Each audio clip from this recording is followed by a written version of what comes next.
In this video, I'm going to share with you one simple action that you can do to retain any valuable information that you need to keep your business moving forward.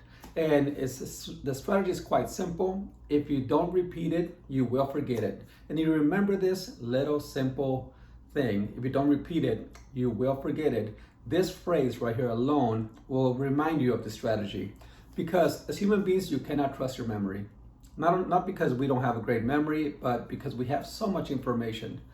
The human mind has approximately 60 to 80,000 thoughts per day. Now that's a lot of thoughts, but if you add that up at the end of the week, that's literally thousands of thoughts and tens of thousands of thoughts, because a lot of them are repeated thoughts.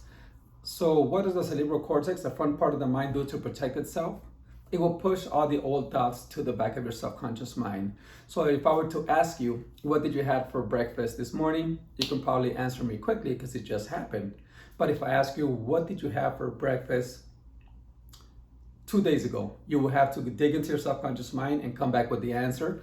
And most people can reply fairly quickly. Now, if I go back a little further to what did you have for breakfast 10 days ago, 15 days ago, 30 days ago, then that information is far and most people cannot retrieve it. And once again, if you don't repeat it, you'll forget it. So when you find something that's valuable, you have to write it down to activate the reticular activating system. You have to post it and revisit it on a regular basis, especially when it comes to something that's going to move your business forward. I'm not sure if you have read a book in the past, probably from last week or last month or even last year, and it's really difficult to retain the information. So the easiest way to retain the information, especially when it comes to a book, is not just reading it.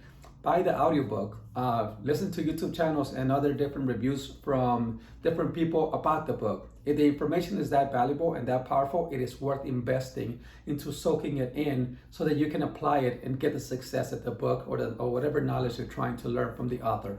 So once again, if you don't repeat it, you will forget it. Anything that's anything that's valuable, that's going to push you forward, you want to go over and over and over until it becomes ingrained in your brain. Well, that's pretty much all I have for today. I hope you have a great day.